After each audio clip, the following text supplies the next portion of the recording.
brought to you by Charity Mobile, the phone company that supports life and family. 5% of your monthly plan price goes to your favorite charity. Buy the way you believe at CharityMobile.com and use promo code TRADITION.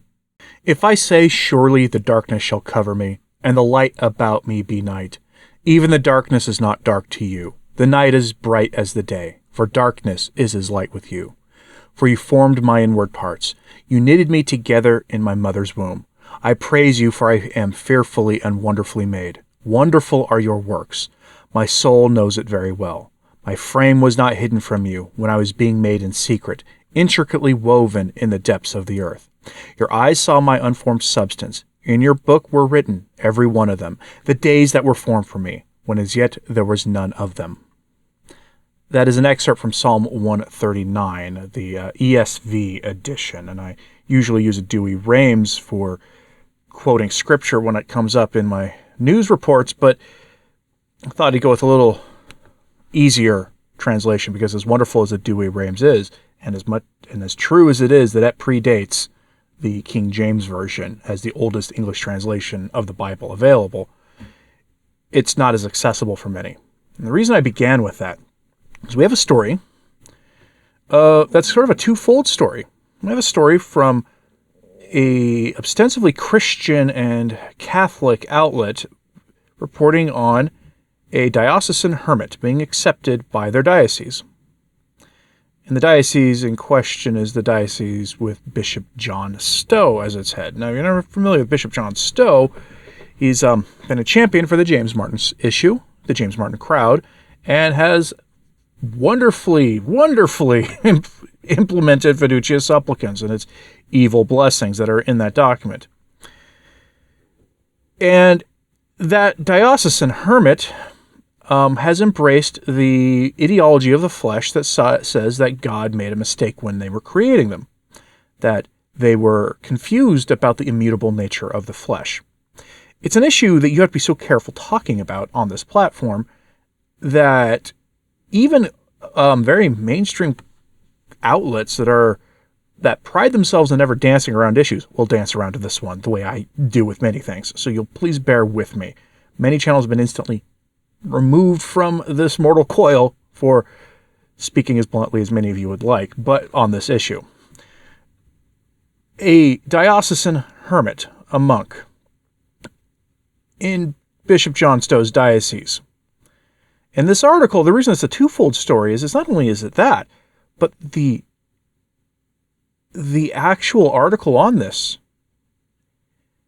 embraces the confusion of the person in question, reports it as if it's a fact that what they're going through is real instead of an affliction of the mind, because that is what this is. And you will see as we go over this story that this person had a hard time living out what they believed to be their vocation, because no religious community would have a conversation with them. Because of course they wouldn't. So we go to Religion News, which was a website that has a key figure at it is Father Thomas Reese, or Pastor Tommy Reese of the Jesuit Church, who used to be one of the main figures at America Magazine years and years ago, and went on to be involved in the founding of Religion News. A website that that I will note here in my headline also celebrates Father Teilhard Chardin as a scientist as opposed to the great fraud and modernist heretic that he was. To give you an idea of the actual caliber of reporting that they do here in their intellectual honesty. And let's be clear about something when we're talking about the story. We're not trying to denigrate the hermit here. They are, as far as I'm concerned, a victim of the devil. This is a devilish ideology that they've embraced. What they need is help, and maybe an exorcist, but what they need is help. What they don't need are any church officials allowing them to embrace this delusion. So their headline from Religion News: Catholic diocesan hermit approved by Kentucky bishop embraces the ideology of the world that you're not allowed to take apart. Matson is thought to be the first openly person of the type in this position in the Catholic Church. Just when you thought it couldn't get worse, folks, As Bishop Stowe is notorious.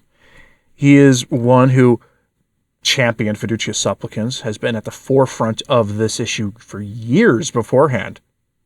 James Martin is one who, whenever he comes up, sings his praises. As I'm sure this story, once it gets out there, he will sing the praises of both the person here and Bishop Stowe.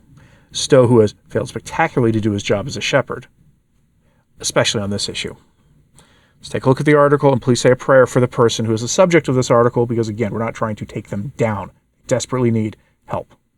Quote, diocesan hermits by nature don't get much attention. A small subset of religious persons, hermits mostly spend their lives engaged in quiet prayer. Brother Christian Matson, a Catholic diocesan hermit in Kentucky, has spent years doing just that.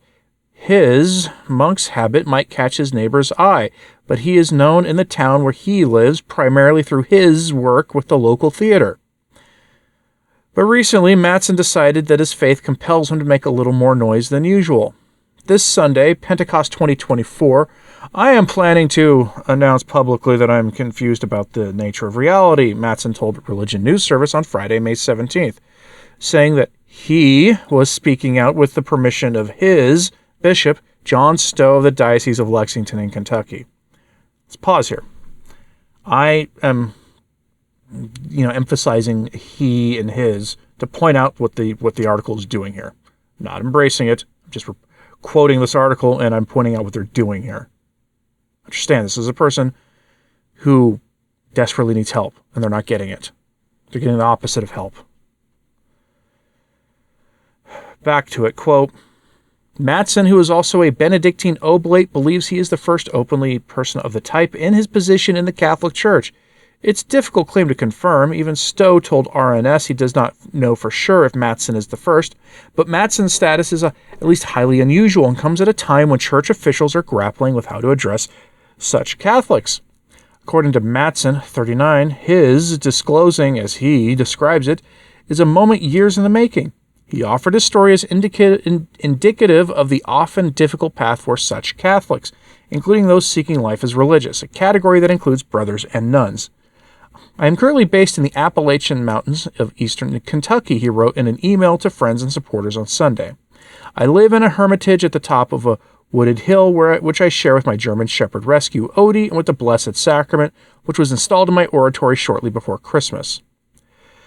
End quote. And it goes on to describe how this person is a convert and that they became Catholic.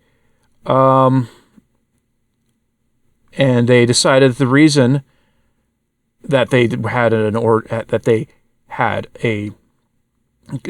converted and decided that because they wanted to work in the arts, but there was a Vatican document issued in the year 2000 that declared at the time that anyone who had undergone the procedures approved of by the establishment to change your outward appearance would be then ineligible to marry, be ordained to the priesthood, or enter religious life. That the church at the time was handling these things with much more gravity and seriousness than we are now.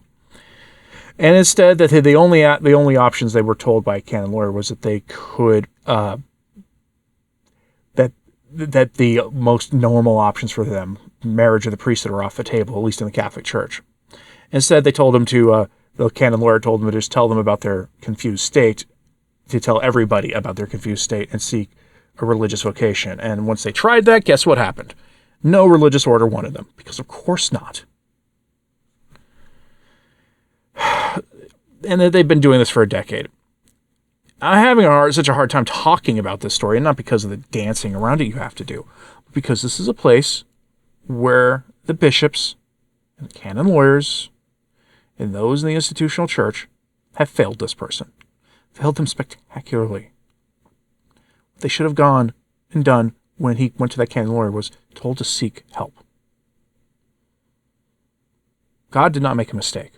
God does not make mistakes. You're fearfully and wonderfully made by an all-knowing, all-loving God. The issue that any person with that is dealing with is something from probably the environment, including cultural problems. A problem that seems to show up every time a civilization is about to collapse. And that's where we are as a civilization. And now we as a church, instead of telling the truth about it and getting people help from exorcists and those in the professions that deal with matters of the mind, we embrace it. Because the church is in the grip of modernism and has been for decades. And one of the effects of that is an unwillingness to stand up for the truth, because the church can no longer even define what the truth is. At least the men in the church. One day the church will be liberated from those men like Stowe, who have allowed this to happen, who will probably answer one day for this, and along with the innumerable times they denied the gospel. What do you think of this story? Let me know what you think of this in the comments. Please say a prayer for that person, for the person in who believes they have a religious vocation. Please say that a prayer for them, they get the help they need, and that their intellect is enlightened. And hit like and subscribe if you haven't. It does help. So does sharing this on social media. That helps too. And as always, pray for the church. I'm Anthony Stine. Ave Maria.